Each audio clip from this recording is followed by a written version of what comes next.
Hey besties, welcome back to my channel. My name is BLACSIREN and how are we doing today? Happy October! Halloween's coming. Are we excited? Who are you gonna cosplay and what kind of makeup style are you gonna do this year? Let me know in the comments. Y'all, look at my finger. I was splashing blood on my face and this happened. I'm wondering if I can wash this off though. And let me tell you something.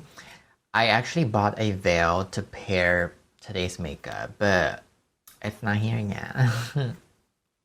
Yeah, this is on me. If I could possibly just purchase this a couple days earlier in advance, this wouldn't happen. I'll probably just wait until it arrives, so I'm gonna wear this for my next makeup look. It's not a big deal. It really isn't. It's not a big deal. But anyway, y'all, Beauty and the Blade. Are we excited? Because I am. Let me tell you, I wasn't joking when I posted the last video. I was like, Beauty and the Blade. Yes, I'm not gonna post anything until the next video is Beauty and the Blade. And here we are. Let's get down to the business because I know this is what you have been waiting for. Okay, so without further ado, imagine walking into a room with the intention of chiming in a conversation, only to have the whole room go silent. Everyone turn and look at you. Now, how does that make you feel? Awkward? Uncomfortable? Even a little bit of unsettling? You start wondering, okay, did I interrupt something private or was that the topic of this conversation? The silence can make people feel isolated or like an outsider, even if it's just temporary.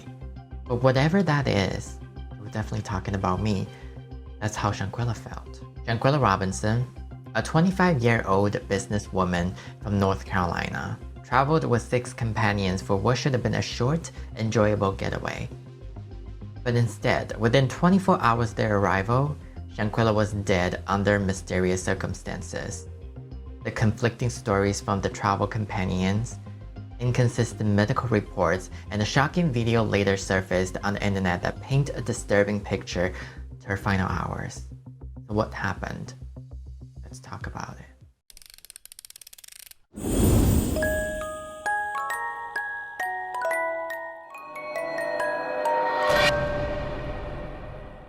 Shanquella Bernarda Robinson, she was born on January 9th, 1997 in North Carolina, and she was a social media personality and entrepreneur.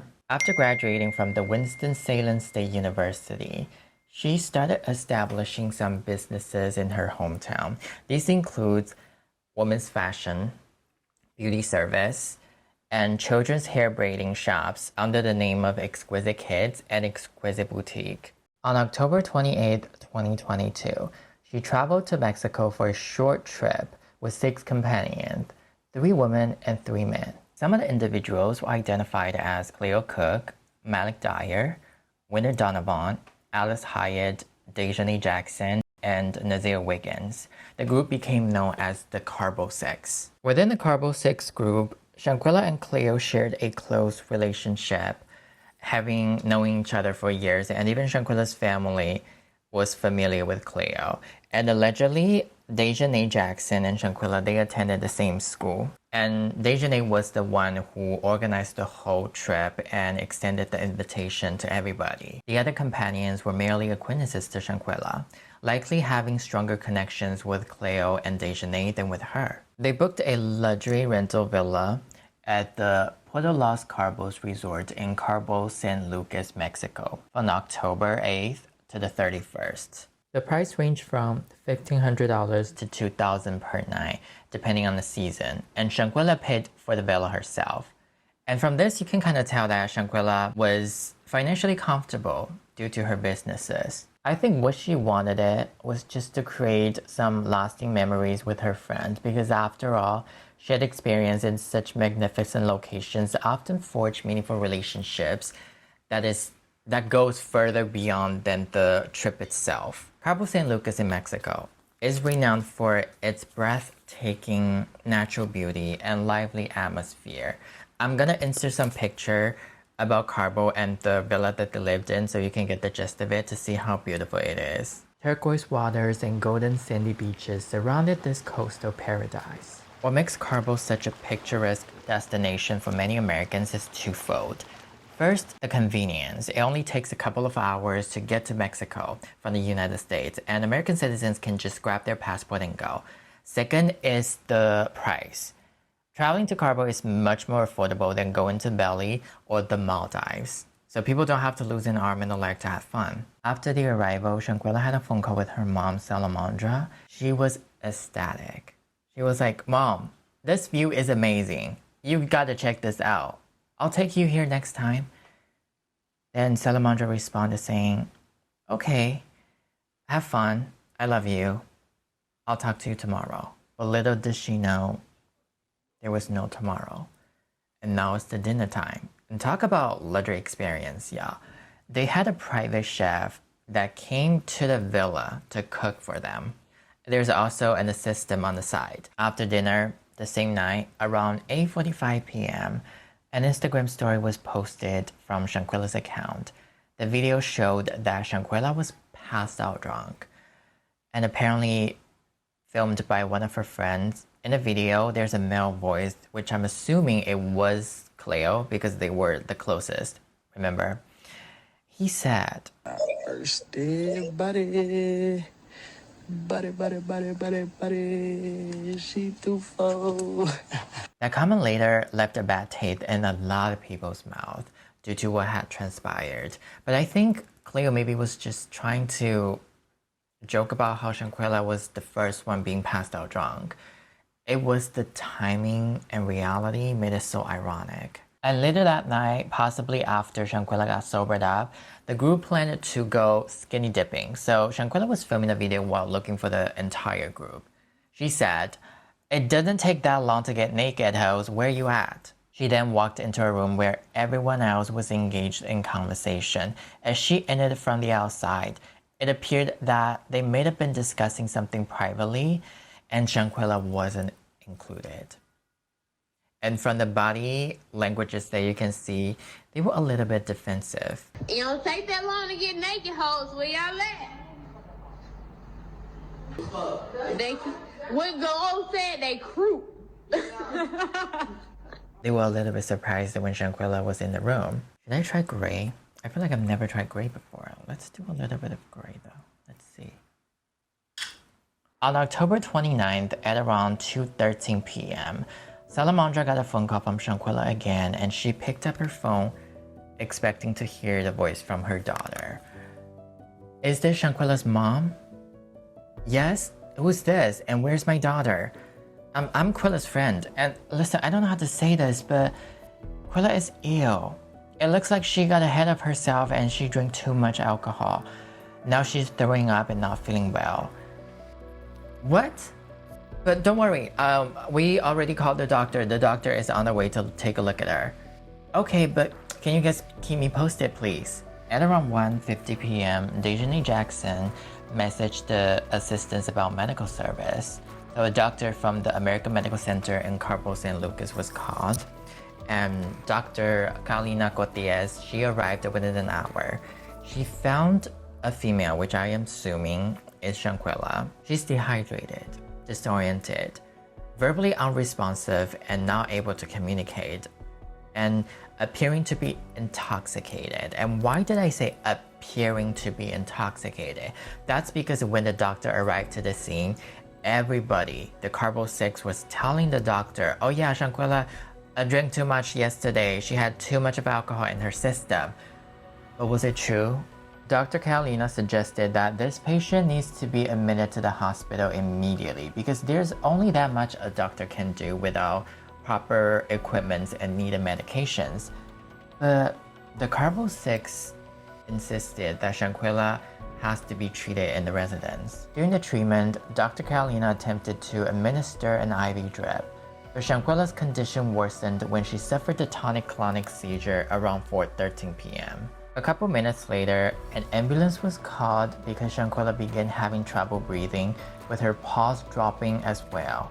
Then she suffered a cardiac arrest, so the doctor and another travel companion had to perform CPR on her. The paramedics arrived at the scene around 4:49 p.m. and they attempted to resuscitate Shanquella by administering 14 rounds of CPR, and they tried to apply cardiac and intrathoracic compression to her chest. They were trying to re-establish the blood oxygen saturation and circulation, and additionally, they injected 5 doses of adrenaline and 6 electrical shots from a defibrillator. But despite everything the doctor and the paramedics did, they were not able to revive Shanquella. There was no return of heartbeat, blood flow, pupillary reflexes, and any other vital signs. Then she was pronounced dead at 5:57 p.m. according to the police report. The police arrived at the scene around 5:25 p.m. Then Dr. Carolina briefed them, told them what had happened. She was trying to send Shanquella to the hospital, but the couple 6 objected. They were like, no, we're gonna have her treated in the residence.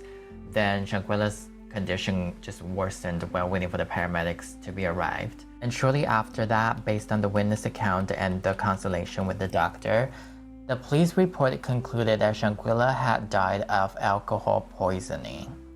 The report stated that she died 2 hours and 45 minutes after the doctor was initially called to the residence.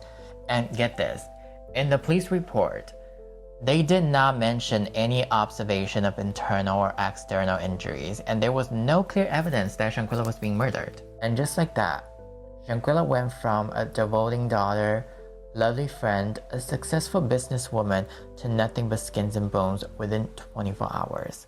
Like, what? How? What happened to the rest of the people? And let me tell you, you would not believe this. At around 9 to 9:30 p.m., the same night after Shanquella had passed, Dejanay Jackson texted the assistant in the residence for a car ride to a restaurant. Then the group told the taxi driver to just drop them off at a hotel near the airport. Then they never returned to the resort. On November 5th, a notarized English translation of Shanquella's death certificate based on her autopsy report was released by the Mexican authority. So according to the autopsy report, 50 minutes before Shanquella passed away, she was suffering from spinal cord injury and Eyelash luxation. Eyelash luxation is a dislocation or separation of the skull base from the eyelash bone, which is the first bone of the spinal column in the neck. So basically, I think it's here, around here, like that's where the eyelash luxation happened. So on the autopsy report, the cause of death shows severe spinal cord injury and eyelash luxation.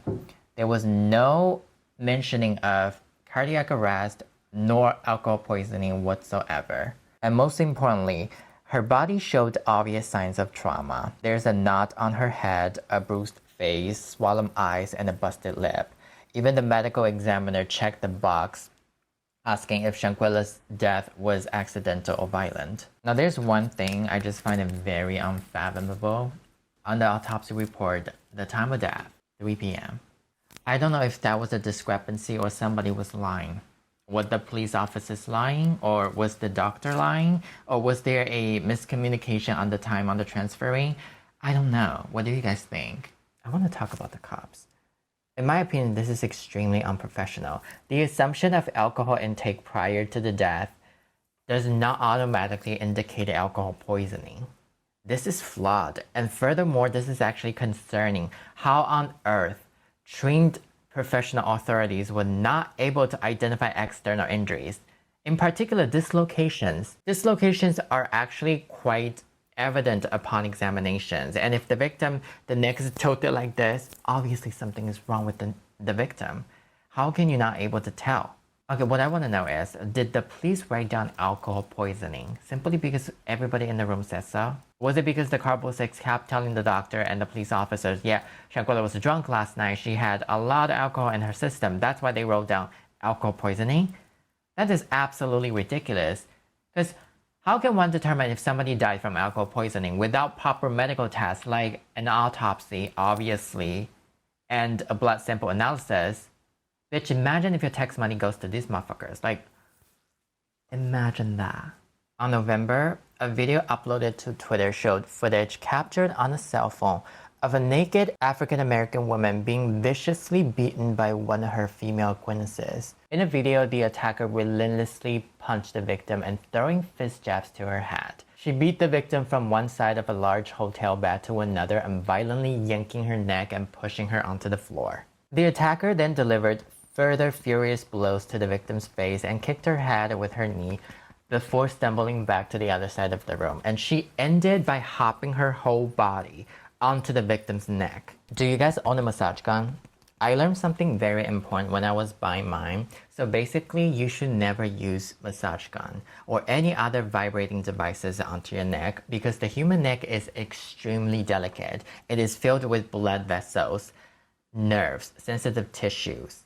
And the human neck contains vital blood vessels called carotid arteries and jugular veins, which supply blood to our brain. So by using the massage gun onto her neck could potentially cause stroke or even death. So there was at least 2 other people were present during the altercation. A male who filmed the assault and the other person who filmed a male recording what was happening. And there were probably some other spectators just watching it by the sideline, but no one thought about jumping in and stop the fight. We can hear at least 3 distinct voices in the background. The attacker, the person who was filming the video, and the victim. So you can hear a male voice saying, "Quella, can you at least fight back? At least something?" And the victim said, "No." Quilla, can you at least fight back? No. At least something? At least fight back, something. Get up, bro, get up! And later, Shanquella's family confirmed that the person who got severely beaten in the video was indeed Shanquella Robinson. And her father said this devastatingly. He said, "She's not a fighter. She doesn't believe in drama." Now, we're not clear who uploaded the video nor the motive. Was it intentionally shared to the internet or was it accidentally leaked? But one thing that we're certain for sure is this footage undeniably reveals the violent circumstances surrounding Shanquella's death. As long as for the Carbo 6, no one was arrested. They all flew back to the United States safe and sound, like nothing had happened. But where there's smoke, there's a fire. After the Carbo 6 all back from Mexico, they all paid visits to Shanquella's parents, telling them what truly went down that day. But each one of them returned with different inconsistent stories. So everybody is like he said, she said.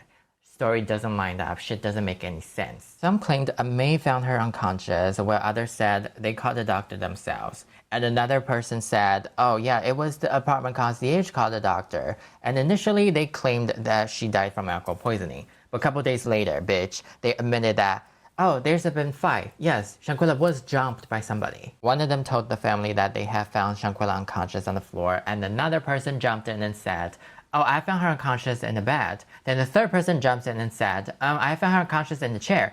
So which one is it?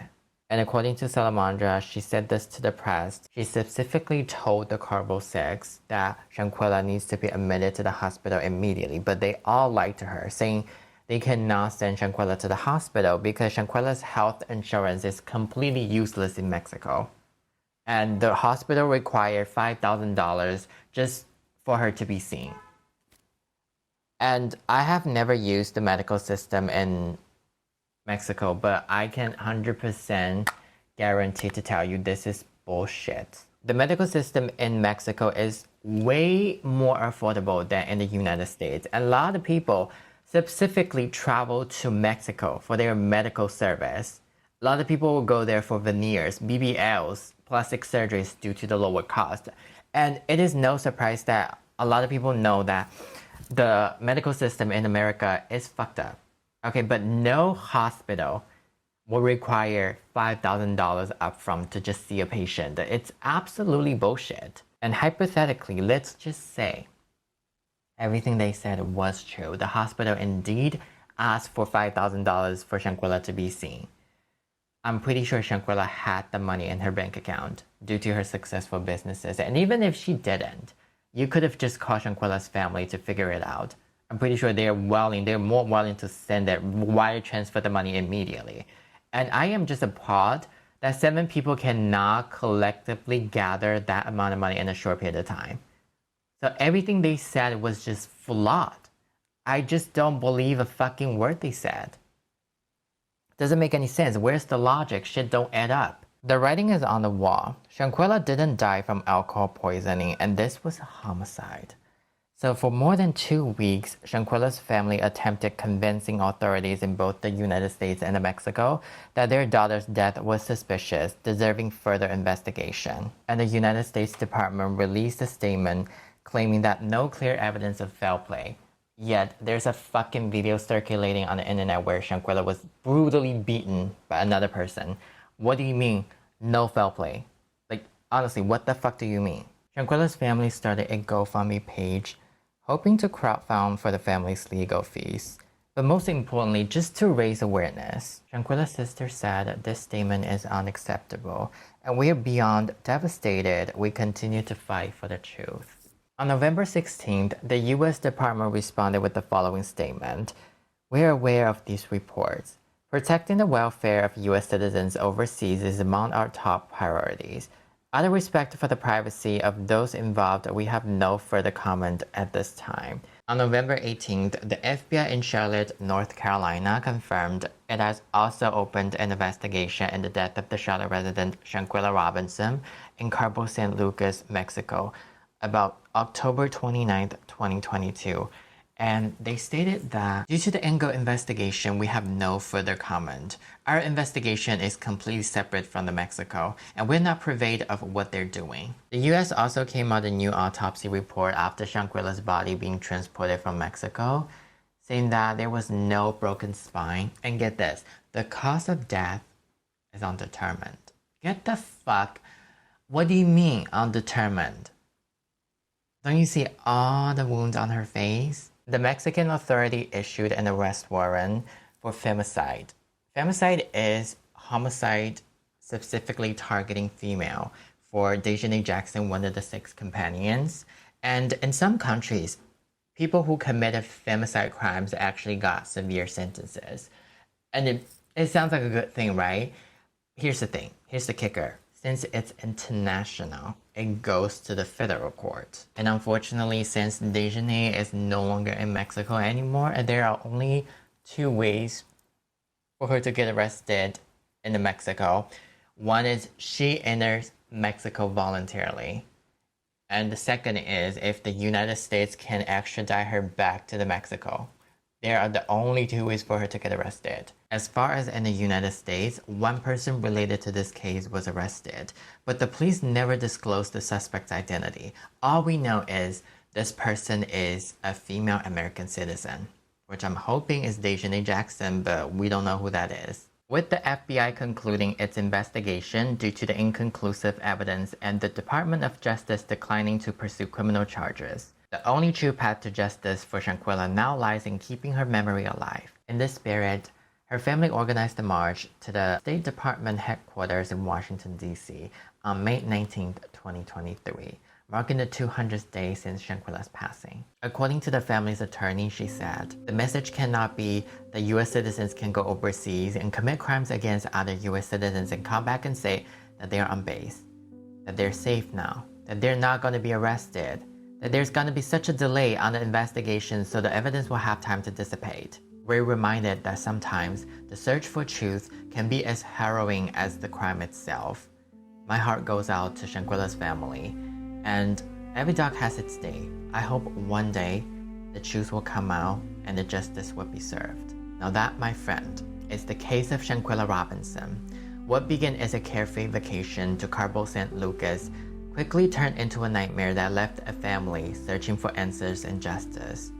I would like to hear your thoughts on this case, and definitely let me know in the comment section. And as always, be safe, vigilant, and take care.